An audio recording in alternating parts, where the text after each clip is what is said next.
Welcome to Voice It, a podcast showcasing people in the Clare Valley and the mid-north of South Australia who've started their own businesses from scratch and have turned them into success stories. This is a chance for them to tell you their story. I'm your host, Annabelle Homer. Oh, Kate, I'm so excited to talk to you. I've been wanting to talk to you for years. Oh, okay. How exciting. You've been on my bucket list for a long time. Okay. Are you excited? The pressure. I'm like nervous, apprehensive. We'll see. Okay, all right, let's go. Yes. Today you're going to meet Kate Mensforth.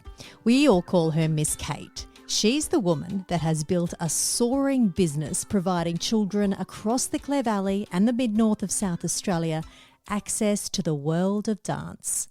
Kate is the brains behind the Clare Valley School of Dance, offering all modes of dance, including ballet, jazz, ACRO, contemporary, hip-hop, even Ninja Kids, appealing to dancers on a recreational level, but also giving them the chance to compete on the statewide stage.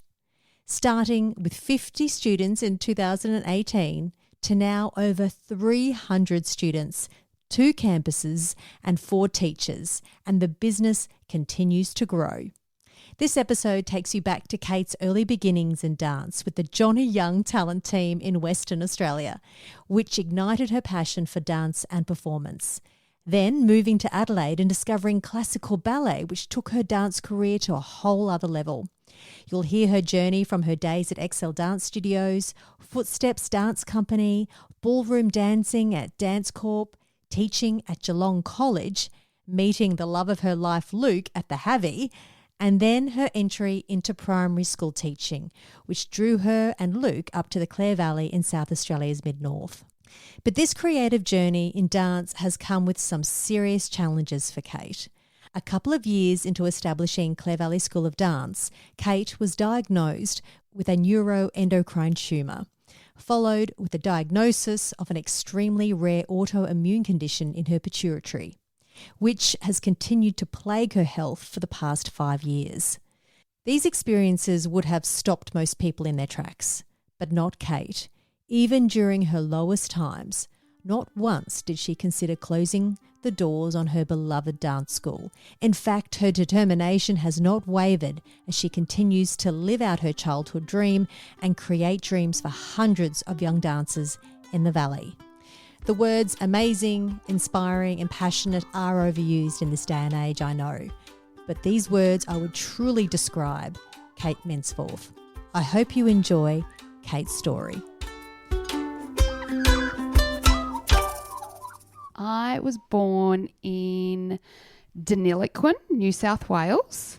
That's where my dad's family had been. My maiden name is Perrin, and we have Perrin Park in Deniliquin. He came from a huge family, and he met my mum, who was from Adelaide, in London, touring around in a combi van and doing all the wild things that the 70s brought, and took mum back to Deniliquin, where they settled down and had 3 girls, and I am the youngest of 3.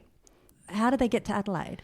So mum was from Adelaide originally. Dad then worked in insurance, and from Deniliquin we moved to Orange, and then from Orange we moved to Perth, and then from Perth we came back to family where mum's parents were, and they were ageing at the time, and Dad had a job opportunity with Elders to come back to Adelaide, and we have family here, so we settled our roots down in Adelaide. So how old were you when you got to Adelaide?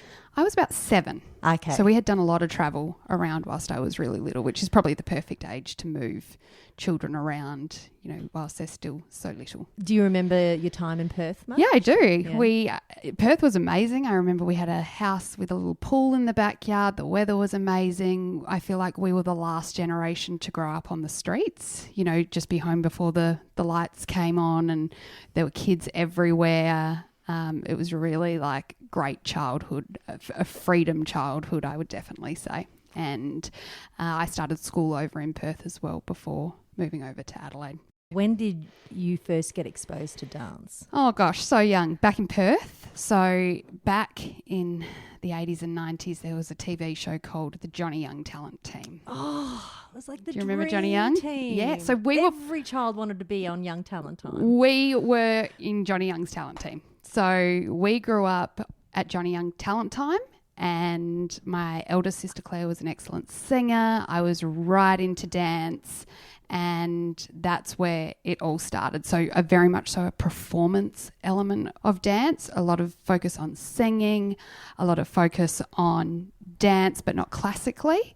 Yeah, singing and dancing and going. So did you have to apply for that, like audition to get into that team? Was it exclusive? Certainly, like I was little at that point. So what's little? Maybe like 4, 5, 6, 7. So Okay. not at that age, but I remember my older sister, she would go off and do shows at the big supermarkets, you know, like your Westfields and whatnot. So she was part of their performance team, not on the TV show. What would happen back then is, you know, the Looney Tunes would go to Westfield, they would hire the Johnny Young Talent Team dancers, and they would go perform with the artists.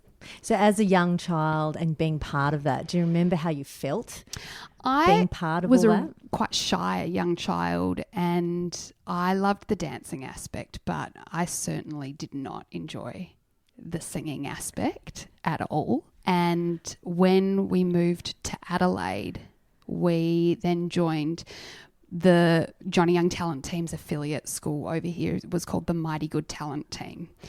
And that's when you got really grouped off into sort of like your leveling, and we weren't just dancing anymore in recreational classes. We were dancing to perform.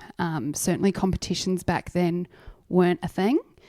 It was more about, you know, performing, having opportunities to perform. And I remember I got accepted into this team, and you would train for 6 hours on a Friday night, and you'd go through singing, dancing, acting, ballet, tap, jazz. And I loved all those classes except for singing. And I just said to Mum, I can't do it. Because it was this day, they said, you're all going to perform an individual song and you have to sing. And I never went back. And my mum, bless her, has never pushed us. She has always just let us choose what we want to do. There has never been a day of force given to us. Maybe it was a bad thing, I don't know. But, you know, she said, all right, if you don't want to go back, you don't go back. So I never went back.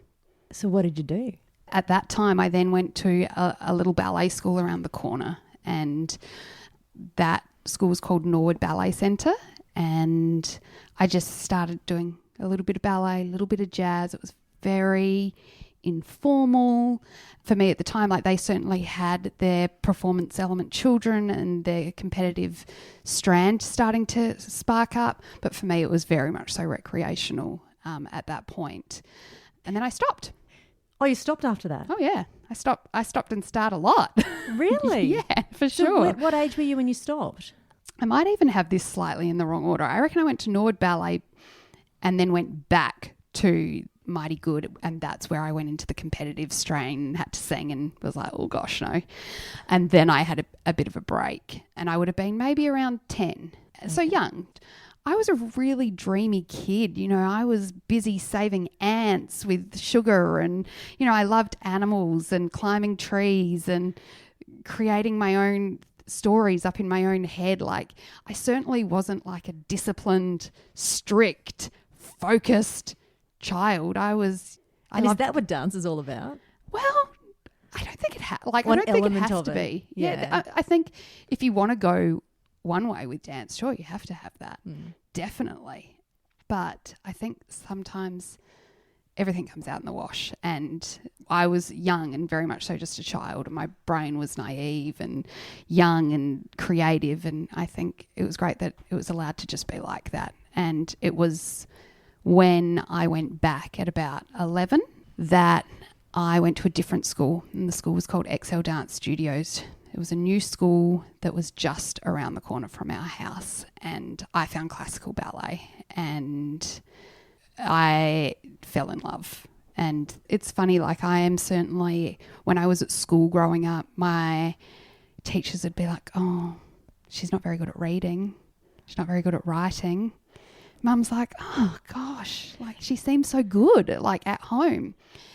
And it's not that I couldn't do it. I just didn't really want to. Again, was so distracted by my own dreamy thoughts that I probably wasn't listening in class. And then I found ballet, and ballet trained my brain to come alive and to switch on. And I came out of year 12 with an excellent TER. I worked really hard. I got great results. But I really feel like dance sort of like connected how my brain worked for me. You know, that brain to body connection kicked in.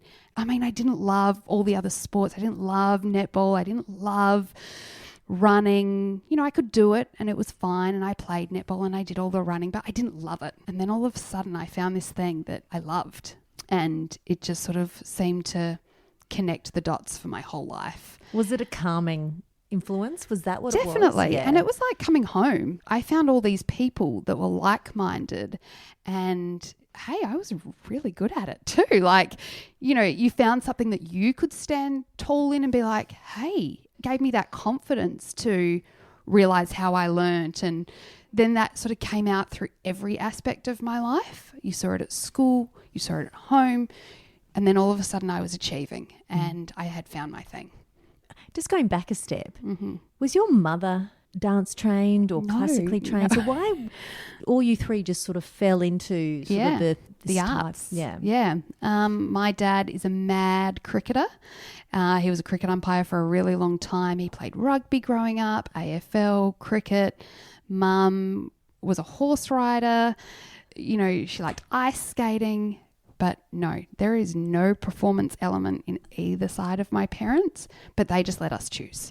And, you know, I feel really thankful to them that they just never pushed us on a path. They just let us choose our path, and the path ended up being dance. So when was it the moment that you thought, I'm going to take this seriously? Once I started at Excel, and my teacher, her name was Leanne, and I remember in this first come and try day, we were doing something and I did something, and I remember her just looking at me. I could tell she was impressed.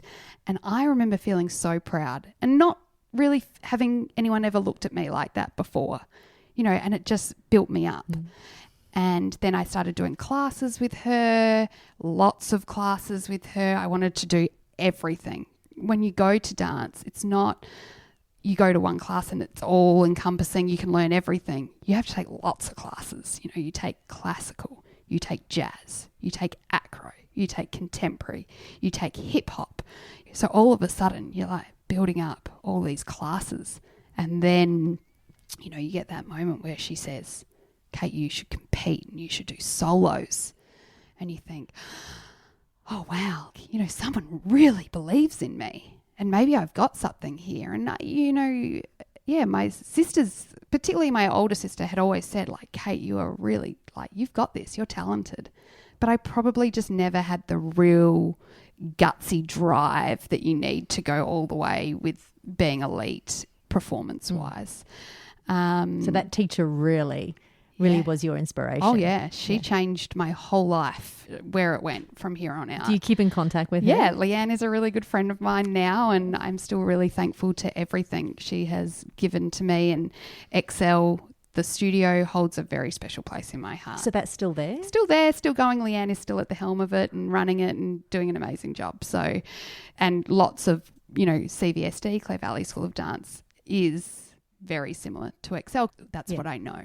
Yeah. That's your training ground. Yeah, that's my training ground. So how did you go in competitions? Yeah, you know, good. The first time I competed, I remember I was super nervous, and all my friends said they were going to take the afternoon off school and come and watch me.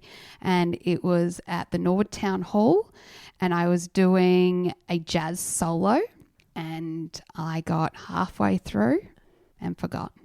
And ran and cried. You ran off the stage? Yeah, ran off the stage and cried. You know, we now see it at competitions with our own girls, and, you know, I really do empathise with them and relate to them when it happens. But it was my first time going out there alone, and, yeah, it was scary. awful. Did you go back? No. As in go back on stage that day? No, absolutely not. No way. And you've got to remember, like, as a child, I wasn't gutsy. So, I didn't have that sheer grit. I've got girls at the school now, and one little girl I'm thinking of in particular, she came off stage and she was like, right, I'm going back on. And I'm like, I am so proud of you, because as a child, I didn't do that. And I wish I could have. I wish I had that guts at the time to have done that. But I've learned that guts as I've got older. Who I was back then to who I am now is very different. And then I went on to have a great competition career and thoroughly enjoy it and compete only jazz and classically, because back then ACRO wasn't a thing. We did a little bit of like contemporary, but really like my focus has always been jazz and ballet. They are my two core loves, and now we've got the sprinklings on top of all these other styles of how dance has changed over probably the last 2 decades has been huge. So when was it that you decided, I'm going to make a career out of this? I think I might get trained to be a teacher. Part of being with Leanne is that she was like, hey, you love little kids. And I always had, when I wasn't saving some small animal insect, I was trying to play with a child. My family weren't religious growing up, but I would go to Sunday school because I just wanted to help run the creche. I loved little kids. She saw that in me, so then she trained me up as her student teacher. The school was brand new. She didn't have a student teacher. I was so keen, so willing. I would have been at the studio all day, every day if she'd let me. And how often were you there? Oh, every day by the end of it, for sure. If I wasn't training, I was helping. If I wasn't helping, I was folding the uniforms for them. Like, I loved it. I lived it. And, Leanne would pick me up from school so I could get to teaching on time. And, I see it now. I pick girls up from school so they can come do student teaching with me. And, I see, a lot of parallels between how the dance school world evolves. So how old were you when you started being that student teacher? Probably from like 13, and then I worked with Leanne until I was about 18 student teaching, and she was training me, and then I went into a full teaching role with Leanne. But I'd just finished year 12 too, and me being the flighty, drifty person that I was, I had no idea what I wanted to do once I finished school. I'd been at Pembroke for all of my high school years. I had like lots of very career-driven people around me. What are you going to do? What are you going to do? Oh, I think I'm going to go traveling. And I did, and went off and travelled around the world for a significant period of time. And by yourself or with a friend? No, just with mates, and caught up with people. And, there were a few other friends that had taken the gap year, so we had a great time, a really good time. I worked at the yogurt shop before I went there, and at Leanne's, just trying to earn as much money as we could so we could get overseas and go have a good time. And yeah, I had a great time. And then I came back, and, my parents were a bit like, all right, now what are you going to do, Kate? I, at that time, started working for a company called Footsteps. Now, Footsteps is a massive business in South Australia. And at that time, it was still very much so run by the owners, Stephen and Fiona, who were excellent first bosses for me to come into a different light of dance. This was going around schools throughout South Australia and teaching dance to really big crowds. So schools would at times put 100 kids into the room, and there you were. And at this point, Stephen and Fiona were like ultimate professionals, and they voice trained us. They taught us how to use our voices to work best with children. We learnt to become entertainers and how to hold an audience, how to keep them on the edge of their seats, how to get boys engaged in dance. So there was no singing, just to be clear. Absolutely no singing. And yeah, I learned a huge amount and had a great opportunity. We would get sent away to Mount Gambier for weeks on end, and I came up to Clare Valley. I went to St. Joe's and taught the Footsteps program for St. Joe's, never obviously knowing I would end up here, but I learnt a lot from it. And then Footsteps was growing really rapidly at the time, and they had opened Sydney, and they had sent an excellent staff member over there to run Sydney for them. And then they thought, Victoria, this is it.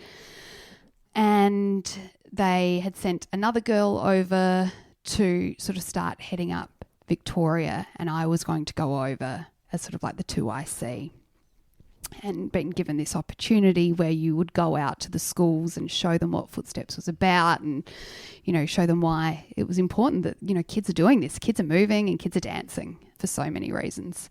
And I ended up at Geelong College, and it was the first time someone sat me down and was like, hey, I think you're meant to be a teacher. Like a school teacher. A school teacher. I hadn't really thought of it. Again, I really loved not learning for a while. My brain was pretty much done after year 12 for a bit. I didn't really want to study again. He said to me, I think you're a teacher. And it just kind of like sat with me for a little while. And no one had brought this up with you beforehand. I think mum and dad obviously had, but you're listen. a teenager. I can't listen to what they say. That wouldn't be the rules. And I went home at that point and left Footsteps. I decided I wasn't ready to move to Victoria. I still wanted to be with my family. I'm very much so a homebody. I stopped working at Footsteps and went on to another dance company called Dance Corp, and that was in the city. And that's where I learnt how to teach ballroom and Latin and perform ballroom and Latin. And gosh, it was cool. I loved it. And how I felt about jazz and ballet, that's how I felt about dancing ballroom and Latin too. And, it was kind of like, it was for me that time.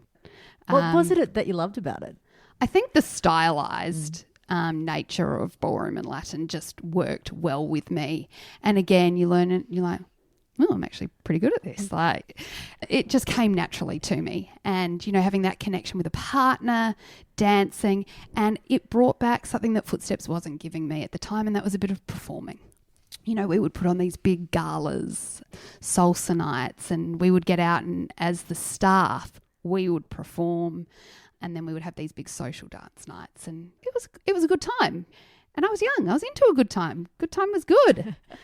This isn't where you met Luke. No, just to not be yet. clear. Okay, absolutely not where I met Luke. He wasn't dancing. No, the he was salsa. certainly not dancing the salsa. Those rigid hips were not made for moving. And then I think at that point I was like, oh God, Kate, you're having a good time, but you really do need to. I think something in my head and my heart changed. I was getting older. I was like, okay, you better go and do something. So I enrolled for uni, and the words from Geelong College rang through my head. You should teach. And you're like, well, teaching's a good, steady job. You always need a teacher, right? And you like kids. And I like children. Mm-hmm. So, yeah, I enrolled and went to Flinders Uni and did 4 years of teaching. In fact, for my final prac, Geelong College got me to come back and do a term with them at Geelong College.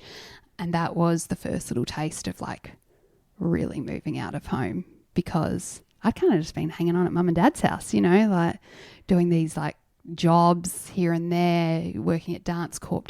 We would finish at 10 o'clock at night. My dad would come and pick me up. How old were you when you were? Too old to have my dad picking me up, but he did because the thought of, my parents, the baby boomers, paying parking in the city. Absolutely not. No. I will stay up and I will pick you up. No way are you paying parking in the city.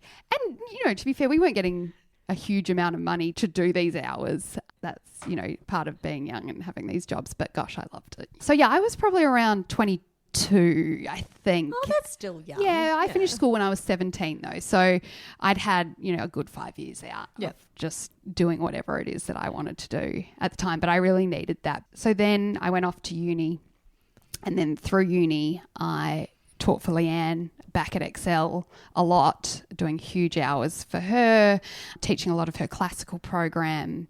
And then I was nannying too. And then I was teaching body balance at gyms. I was teaching Zumba at gyms.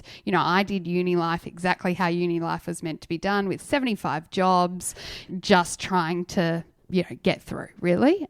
And then for the final year of uni, I went and got a job at Lorna Jane and went into store management. Yeah, the 2IC at the Norwood store. Then I learnt some management skills whilst I was learning some teaching skills. So I also had a little side business called Poppet's Pantry where I would cook cakes for people's birthdays. Oh, stop it. Yeah, I know. You're an overachiever. No, I'm actually exhausted talking about it right now.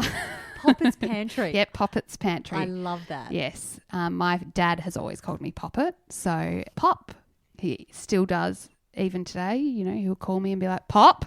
That can mean that he has something serious to talk about. So, yeah, I'm not sure he actually knows my real name. It's just Pop. So, yeah, we had Poppet's Pantry for a little while there too, where I'd cook cakes and cupcakes for, events and whatever. Oh, my goodness. Just to get through uni, really. When did you have time to actually study? Oh, I'm not really sure.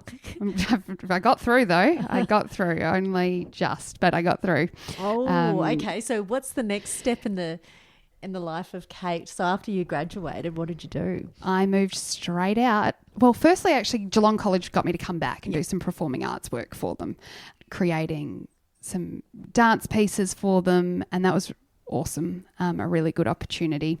But in the meantime, I had been out having a good time at the Havelock, obviously, and met a very tall, handsome man by the name of Luke. Again, a bit hard to tie down at that point. Luke was so steady, so lovely, so kind, but I just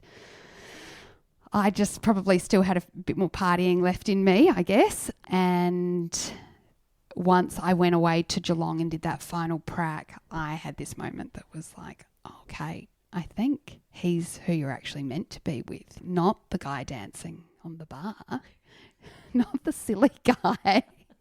Not the one that's the loudest and the craziest, but like there was this guy and, he was beautiful and he was kind and he was softly spoken and and that's when I sort of went, I think Luke is it. And I knew that I wanted to be with Luke. And had you kept in contact with him at that point? We had, so we essentially had, split for me to go and do my final prac over in Geelong. And whilst I was there, I realised I'd been probably a bit hasty and, apologised profusely and said, please love me again. And luckily he did. And then once I moved back, I finished off uni and Luke and I looked really hard to move to Geelong initially. I loved Geelong. I had an amazing prac teacher called Edwina Davis, who was Bobby Davis's daughter. Now, Bobby Davis, Belle's looking very confused at this point. Bobby Davis is a very, very famous Geelong football player. Oh, right. And so that's probably why I don't know. Yeah, that's right. Yeah. And I just had such an amazing experience with her, and what I learnt from her was so incredible. And I'm very thankful to Eddie giving me that opportunity that I really wanted to go back. But Geelong College didn't have a position at the time. And to be fair, they probably weren't going to take a new grad. Geelong College is... is that an exclusive school? Very, very exclusive. That's not Timbertop, is No, it? that's not... Yeah, that's Geelong Grammar. But Geelong Grammar and Geelong College tend to go right head to head, and both fantastic schools. Anyway, so I applied for some jobs over in Geelong, and so did Luke, and nothing sort of came about. Because he was a teacher as well. Yeah, Luke's a teacher too. Teachers love teachers. We're so organised together. But we knew we probably wanted to go to the country for a while and settle our roots down. Why? Why the country? Well, we're both from the country. So I'm from Deniliquin, and Luke grew up in the Riverland in Berry. Kind of a mutual agreement. We knew that that's what we wanted to do, and Luke was an excellent sportsman, played AFL for a really long time, played SANFL for the Bloods. I don't know too much about that side of the stuff, but my boys now talk about the Bloods, which is West Adelaide, Westies, yep. I believe that's right, West Adelaide. I'll get in trouble if I've got that wrong. We then found a job at Riverton High, and what do you know, it also came with a little Riverton Football Club were looking for full forwards too. So we moved to Mintero because we found this gorgeous little house and fell in love with the house, and it had a chook yard and it was really idyllic, and we moved to Mintero so randomly, and I got a job at Owen Primary, which was, this teeny tiny little country school. And what a great place to start my teaching career, because it was so about community, but you were working with a lot of children with huge various backgrounds.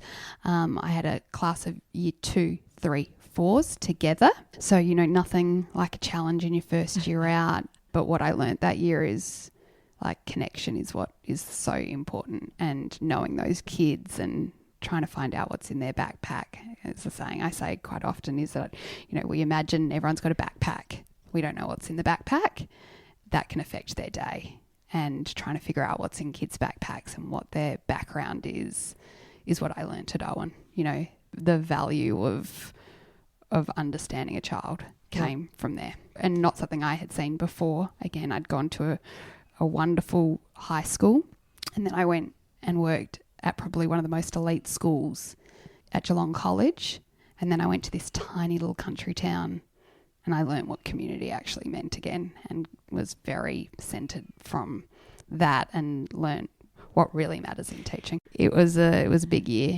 Luke had come out to play football, had a horrific injury at the Oval, where he had smashed his knee up. And when we got to a hospital, they said, when they'd done a CT of it or an MRI, I don't know, it looked like a motocross accident. His patella tendon, his kneecap, was sitting up into his thigh. Oh, golly. He had broken his femur, his ACL, his PCL, his medial, his lateral. He had nothing left. So what we did were he this. do to do that? Was he So I just fell into the side of him. Holy moly. You just don't know, do you, with sport? So it was just a really unlucky accident, and Luke ended up with his leg being held together with wire, never playing AFL again. And he was a PE teacher, and he's now a maths teacher. It was probably the beginning of the end for us a little bit, with how the story goes. How did he deal with all that? Because that would have been devastating. Yeah, it for was. him. Yeah. It was. I think at the time, Luke may have almost been a little bit done with playing footy. He'd done it for a really long time. He'd played for a lot of clubs, and I think he was probably done, to be fair. And maybe his body was just saying I'm done too. He hadn't been enthusiastic throughout the process of going back to pre-season and running. It was running. When you're really focused on something, you want to practice and you want to, improve and get your body right. Luke wasn't there. So then when his injury came, I think it was hard for him. He missed PE teaching. That's what he loved. That's what he was trained in. But luckily he chose maths as a second option through uni, and he went down. And I heard he's a very good maths teacher. He's an excellent maths teacher. Yeah, he's a wonderful maths teacher, and he's incredibly clever and smart and IT savvy. Okay, enough about him. Yeah, less Luke. Let's go back to you. Yeah, sure. No offense, Luke. Yeah. We'll do your podcast episode another day. Exactly. When did you hit St. Joe's and Clare? Straight after that year, we've gone to Owen, and I had been in contact with Peter Shearer when I'd moved out here. I had applied for a job the year I got Owen and didn't get the job at St. Joe's. Another job came up. This time I had a year experience behind my belt. I had a referee, and I got the job. And, I remember thinking, now the only year I probably don't want to teach is reception. And he calls and he's like, congratulations, you've got the reception job. And you're just like, okay, that's what I'm going to do. I'm going to love it. I was so thrilled to be going to St. Joe's and work in the school. So I was just going to take whatever I got. He probably could have offered me the cleaning gig or the, whatever, the year 7 counsellor role. I don't know. I would have been like, okay, whatever. Give me anything. Anything. Not because I wanted to leave Owen, but because Claire was obviously closer and I had really positive experiences working there with Footsteps too. So I was excited, went on to teach reception there for 7 years. 7 years. Yes, of reception teaching. Oh, well, all I knew before my kids turned up at St. Joe's was, I hope you get Miss Kate. Everyone said, I hope your kids get Miss Kate because, Miss Kate is just a wonderful teacher. But the thing is, I met you in a playground. You did. Yeah. I remember that day. And remind me, you had Ted Mm-hmm. and Sid was a baby? Yeah, I think Sydney was a baby at that time. I Yeah. definitely had both because you had both. Yeah, and Yes. you were talking about starting up a dance school Yes. at that point. Yes. So were you still dabbling in dance throughout that 7 years or first years of teaching? Yeah, when I, like, as a teacher, you know, the principals would be like, you should teach them dance. And you're like, yeah, I should teach them dance. And, you know, I'd do it. And every day my classes would dance every day. One way or another, we were moving and having that sort of like yoga Pilates background too. We were moving our bodies, and I knew this brain to core switch on was super important. And it was a huge part of what I did with the kids too.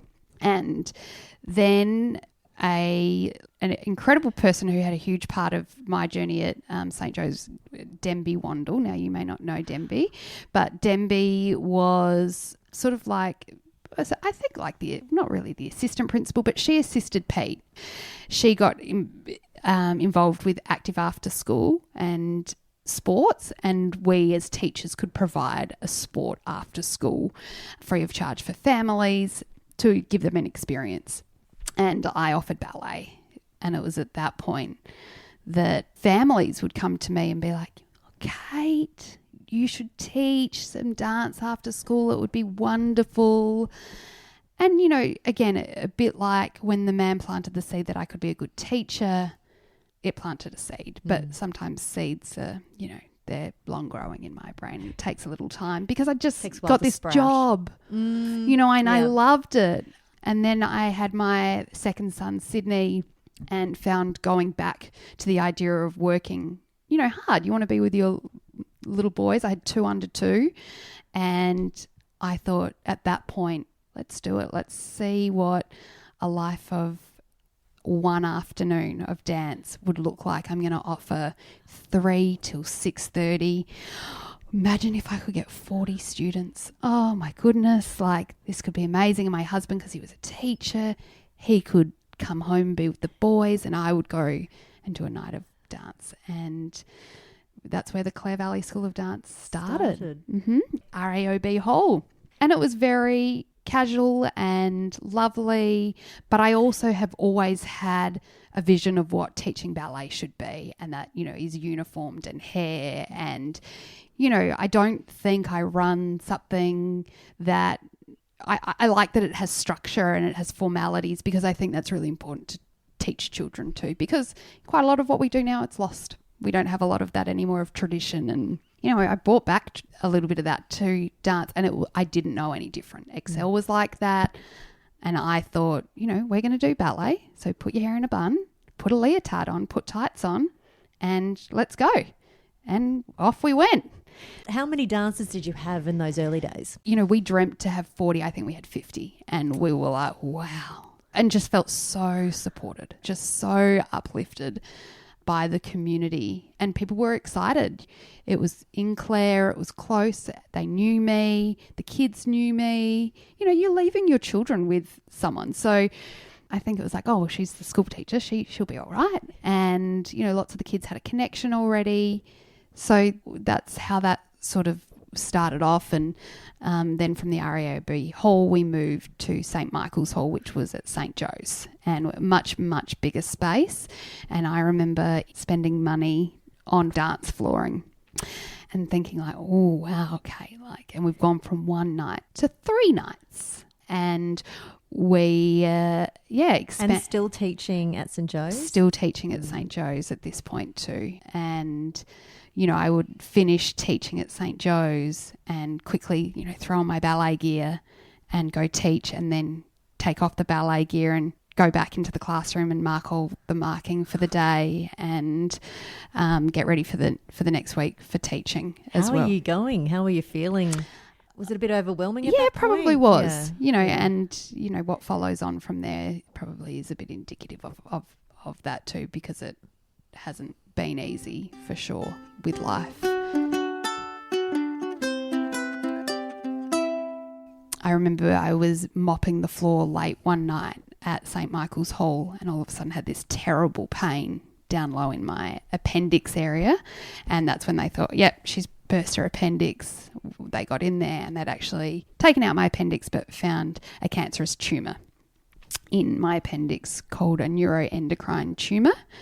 And so whilst the appendix hadn't burst, it was almost like a red herring, this pain. Something was going wrong down there. And yeah, they took out a neuroendocrine tumour, and I remember them telling me, and they, said, do you want your mum to come in and sit with you? And I'm thinking, well, why do I need my mum to come sit with me? I'm just here for you to tell me, what I can do for the next 2 or 3 weeks, what my rehab was. And, I had these 2 little boys. I had not even a 1-year-old at this point and a 2-year-old. And yeah, they told me that they'd found this tumour within the appendix and a millimetre bigger, and that it would have required bowel resection and, the works. So I was just incredibly lucky. That they were able to take it out in its entirety. But I do feel like from there it's been a bit of a slippery slope with some of my health stuff from there.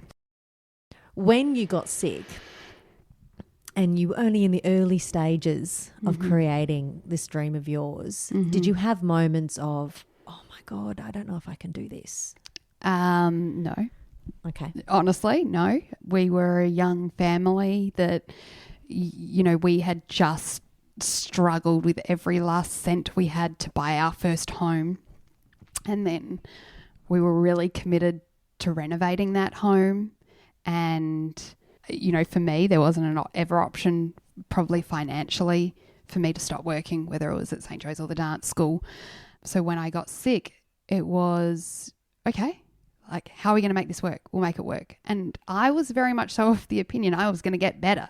I'll be fine. Like, this is going to be a few weeks and I'm going to get better. I now know that I'm not going to get better, and that it's something I learned to live with, not thinking it's going to go away.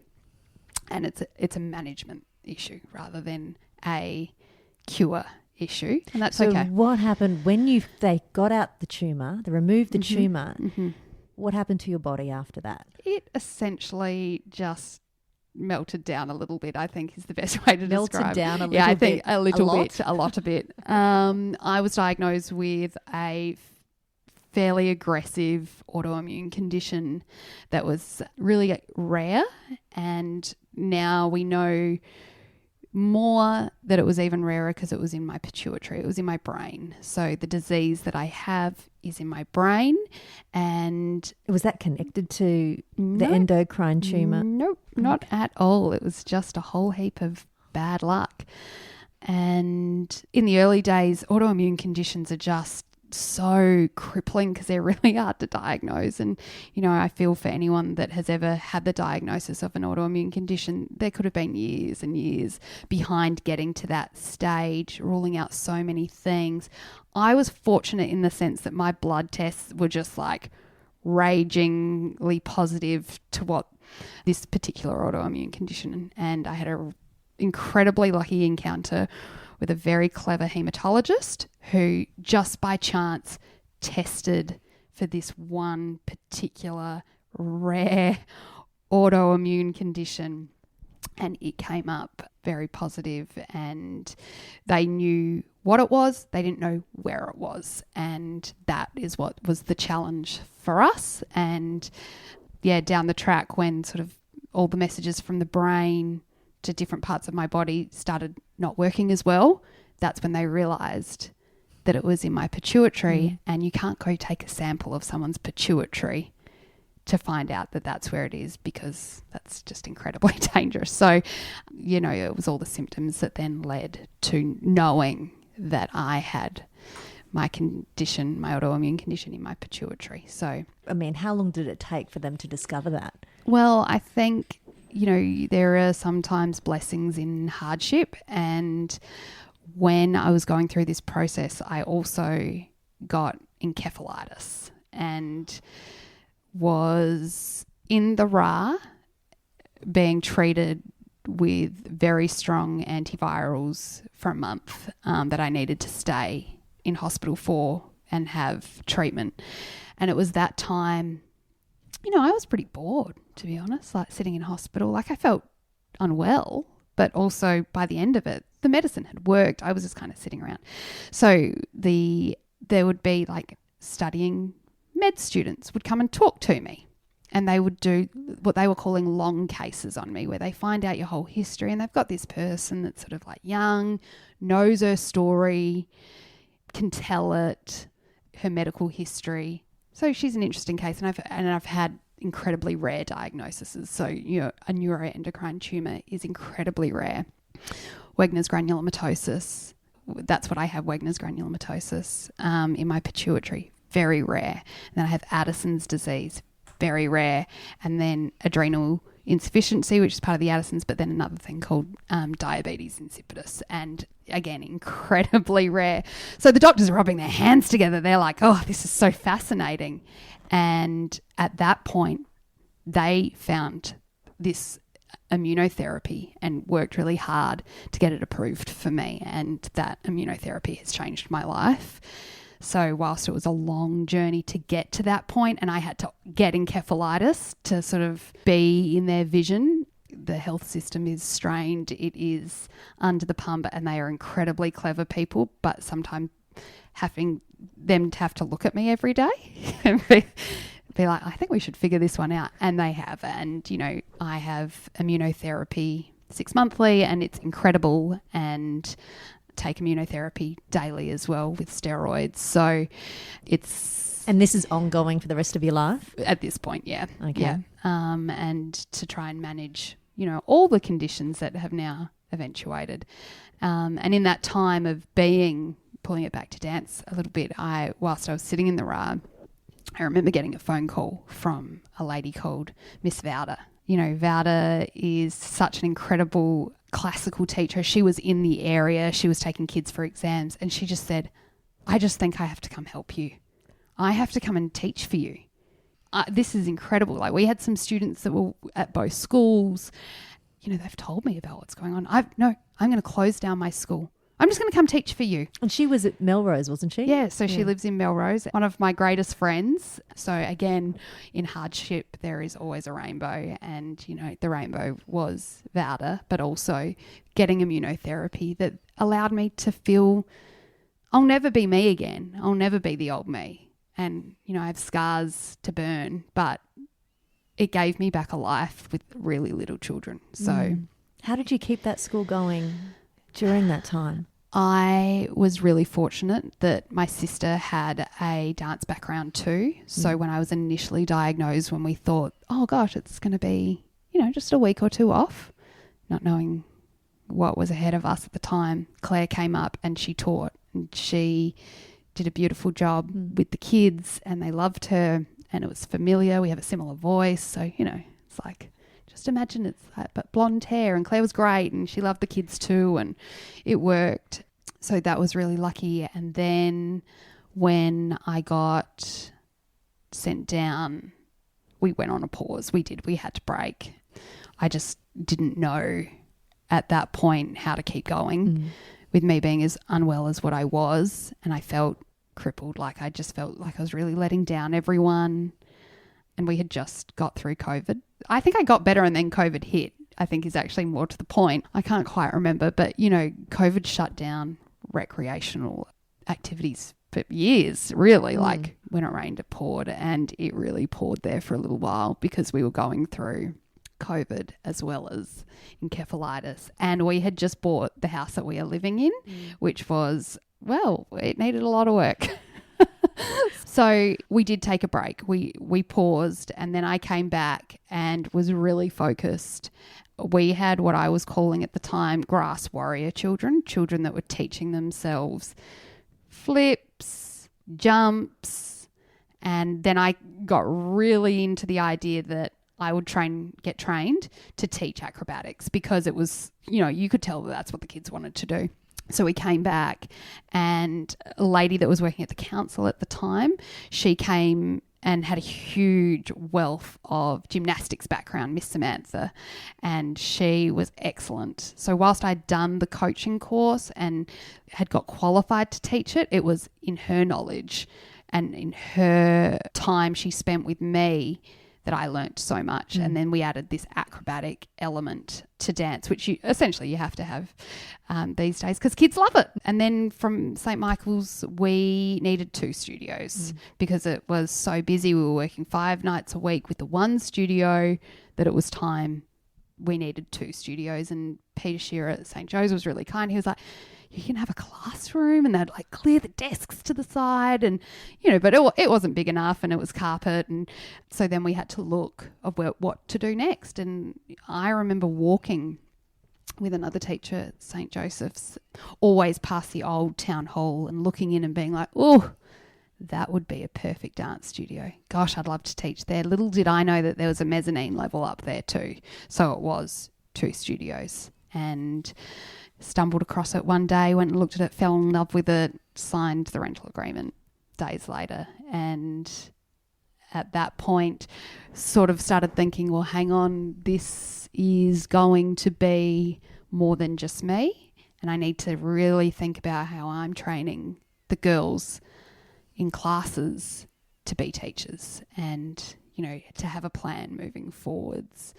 Who loves this? Who loves kids? Who's the one looking after the children? Who was me back those years ago? And I've been really fortunate that there are girls that love dance like I love dance. And I think how incredible it is for them now to have an opportunity to be able to do this in Clare and train. And they're going through their qualifications now to become dance teachers with, myself as the mentor for that.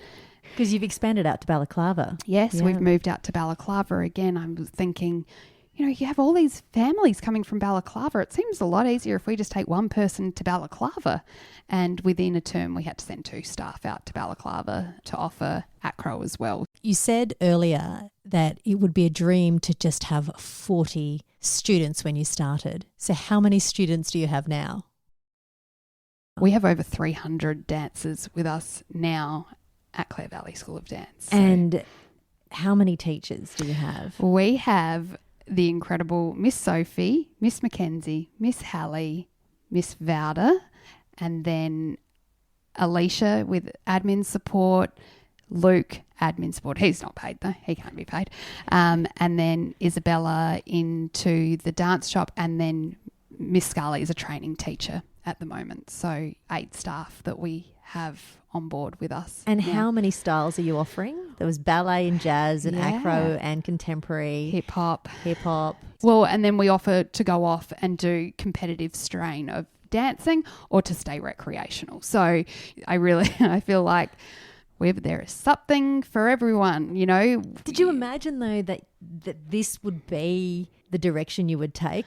I think, probably in all honesty, I would have told you years ago no, but I also know that whilst you're a dreamer, you think big too. And the girls would come up with concepts like, oh, Miss Kate, imagine if we had mirrors. Well, so then I bought mirrors on wheels, and I wanted the vision just as much as what the kids around me wanted to.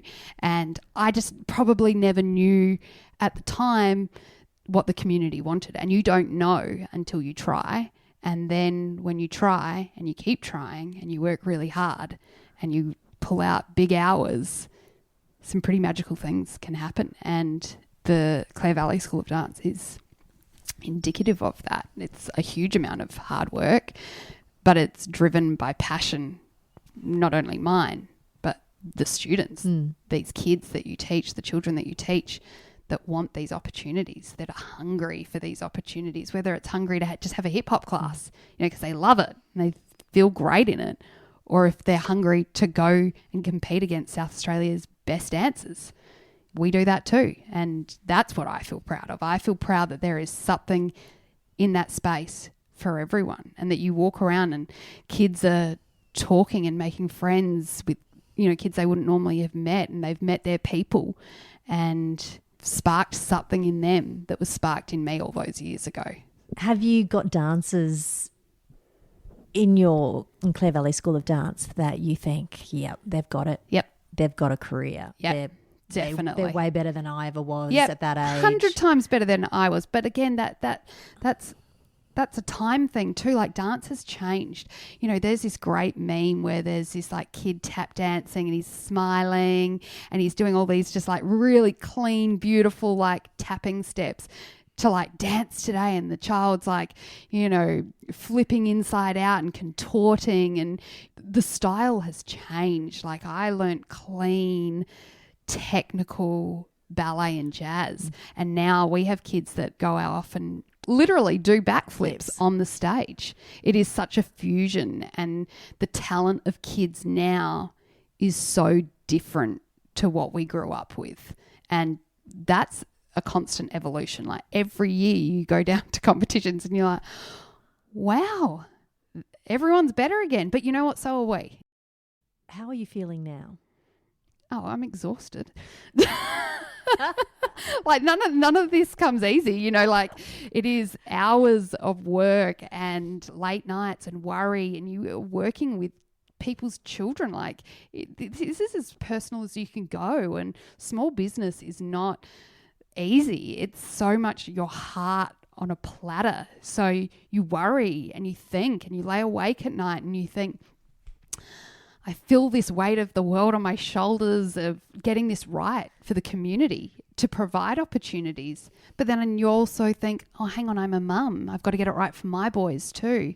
And I'm a wife and I've got to get it right for Luke too. So yeah, I think with responsibility comes great pressure at times, and I certainly feel that. Have you learned to manage that though over the years? Yeah, you do. Yeah. You do learn to manage it over the years, but I don't think it gets easier. And I think the bigger you get, the more for me, the more I feel it, the more I feel like, oh, hang on, I really want to focus on this side of the business or this side of the school, but this side of the school is really pulling at me. So you feel like you can be fractured into so many pieces, and sometimes you just need to go to bed for the day too, you know, like, and I certainly need to call those days probably more often than what I do, but it is a part of who I am too, and it hasn't changed from when I was a little girl. I am still a homebody.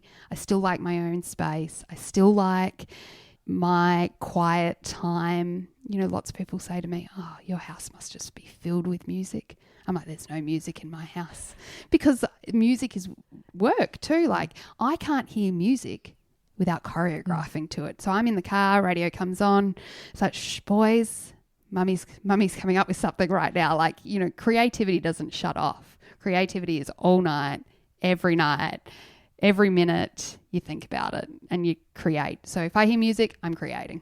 You can get on such a flow with your brain and work that you can forget everything that's around you.